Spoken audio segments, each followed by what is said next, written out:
Halo teman-teman, perkenalkan nama aku Eka dan aku Aspi. Nah, di sini kita akan membahas mengenai suku bunga. Nah, teman-teman di sini pasti sudah familiar kan dengan apa itu suku bunga? Siapa di sini yang tahu mengenai pengertian suku bunga? Betul sekali, suku bunga merupakan nilai yang diberikan oleh pihak yang meminjam kepada pihak yang meminjamkan dana. Nah, sebelum kita mengetahui bagaimana cara untuk mengukur suku bunga, kita itu harus memahami dulu nih cara membandingkan, bagaimana membandingkan nilai dari satu jenis instrumen utang dengan instrumen utang yang lainnya. Untuk melakukan itu, kita itu dapat menggunakan konsep nilai sekarang atau yang disebut dengan present value. Di sini Mbak As tahu nggak sih apa nilai sekarang itu? Aku tahu apa itu yang dimaksud dengan nilai sekarang. Nah, nilai sekarang yaitu konsep mengenai nilai yang lebih besar dari sejumlah nilai yang sama di masa yang akan datang. Nah, contohnya itu seperti misal saya meminjam uang ke Mbak Eka itu 100.000 di masa sekarang. Nah, tapi saya itu ingin mengembalikannya pada tahun depan. Nah, ketika saya mengembalikan uang itu di tahun depan, maka uang 100.000 itu yang saya bayarkan itu nilainya akan berkurang dari nilai yang sekarang. Jadi bisa dikatakan kredit ya Mbak? Ya, benar. Nah, selanjutnya ada 4 jenis dari instrumen pasar kredit. Yang pertama ada instrumen pinjaman sederhana. Nah, yang pertama itu ada pinjaman sederhana. Yang dimaksud dengan pinjaman sederhana itu adalah pemberi pinjaman itu memberikan peminjam sejumlah dana yang harus dikembalikan atau harus dibayarkan kembali saat jatuh tempo dengan tambahan pembayaran untuk bunganya. Nah, misalnya di sini saya kasih contoh, misalnya Mbak Asfi itu meminjam uang kepada saya itu sebesar 1 juta. Nah, selama 1 tahun kan, nah nantinya Mbak Asfi itu harus membayarkan kepada saya pokok utangnya itu sejumlah 1 juta dengan tambahan untuk biayanya, katakanlah tambahan untuk biayanya itu sebesar 5%. Nah, jadi Mbak Asfi harus membayarkan kepada saya pokok utangnya sebesar 1 juta dengan tambahan 5%. Begitu Mbak. Oke. Selanjutnya untuk instrumen yang kedua yaitu pinjaman dengan pembayaran tetap. Nah, pinjaman dengan pembayaran tetap ini merupakan pemberi pinjaman yang memberikan kepada peminjam sejumlah dana yang harus dibayarkan secara berkala dalam jumlah yang sama yang terdiri dari pokok pinjaman dan bunga untuk sejumlah periode. Nah, yang ketiga ada obligasi kupon. Obligasi kupon adalah membayar sejumlah obligasi kepada pemilik, membayar kepada pemilik obligasi sejumlah suku bunga setiap atau pembayaran kupon setiap tahunnya sampai dengan tanggal jatuh temponya. Kemudian instrumen yang terakhir yaitu obligasi diskonto. Nah, obligasi diskonto ini tidak melakukan pembayaran bunga, melainkan hanya melakukan pembayaran secara nominalnya saja.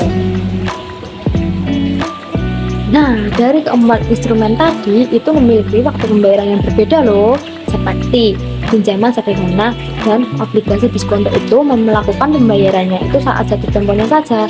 Namun pinjaman dengan pembayaran tetap dan obligasi kupon itu melakukan pembayarannya pada saat secara berkala sampai dengan saat jatuh tempo.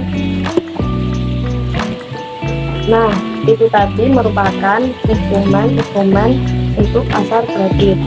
Nah, selanjutnya yaitu hal yang terpenting untuk mengukur suku bunga itu bisa dengan yield to maturity. Yield to maturity ini merupakan suku bunga yang menyamakan nilai sekarang dari pembayaran masa depan untuk untuk terhadap hari ini. Nah, selanjutnya kita akan membahas mengenai aplikasi yield to maturity itu dalam berbagai instrumen. Yang pertama ini ada dari pinjaman sederhana. Yang perlu kita ketahui adalah bahwa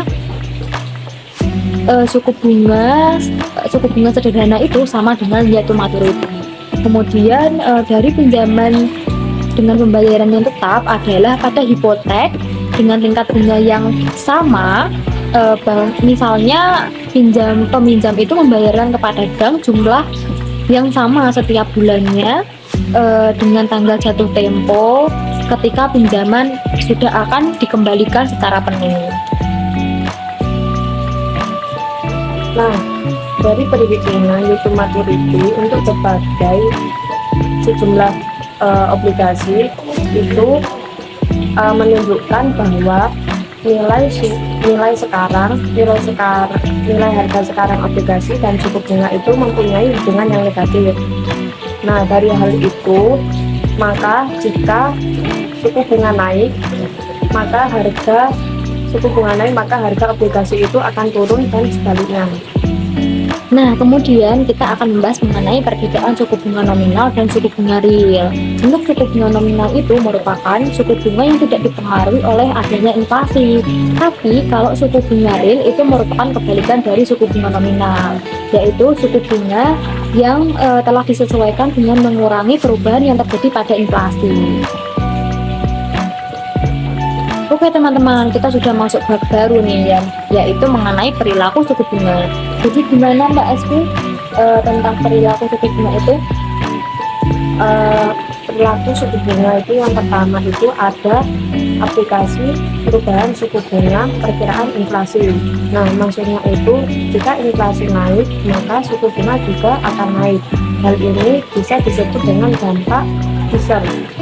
Nah, ketika dampak Fisher ini sebagian para ekonom itu merekomendasikan inflasi itu tetap rendah jika ingin mempertahankan suku bunganya juga rendah. Nah, yang kedua ini ada aplikasi suku bunga karena ekspansi dari siklus usaha. Ini bisa dikatakan sebagai dalam siklus usaha yang ekspansif tersebut, jumlah barang dan jasa yang dihasilkan itu akan meningkat. Demikian pula untuk pendapatan nasionalnya itu juga akan meningkat, begitu.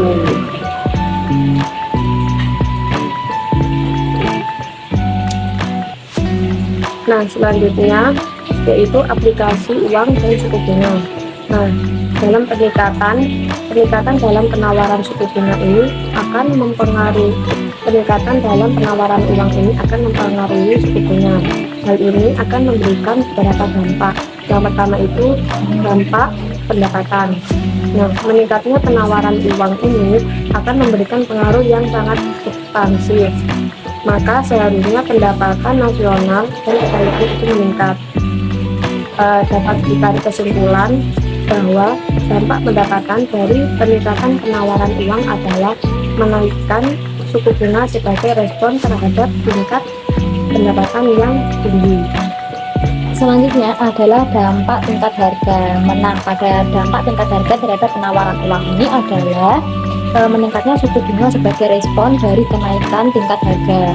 Nah, yang selanjutnya adalah dampak perkiraan inflasi. Jadi peningkatan penawaran uang ini akan mendorong orang itu untuk memprediksi atau memperkirakan tingkat harganya itu lebih tinggi lagi untuk kedepannya atau di masa yang akan datang. Nah, oleh karena itu diharapkan untuk tingkat inflasinya itu akan lebih tinggi gitu. Nah, kita kan sudah mengetahui aplikasi-aplikasi mengenai suku bunga. Selanjutnya ada perubahan mengenai penawaran uang. Jadi ketika penawaran uang itu meningkat atau yang lainnya itu dianggap tetap, maka suku bunganya itu akan turun teman-teman. Nah, begitu dulu ya teman-teman untuk pembahasan kita mengenai suku bunga serta perilaku suku bunga kali ini. Jadi tonton terus ya, kita akan di minggu berikutnya kita akan membahas mengenai materi-materi yang lebih menarik lagi loh. Oke, aku Eka Dan aku Asli. Kita berdua pamit undur diri. Bye. Bye.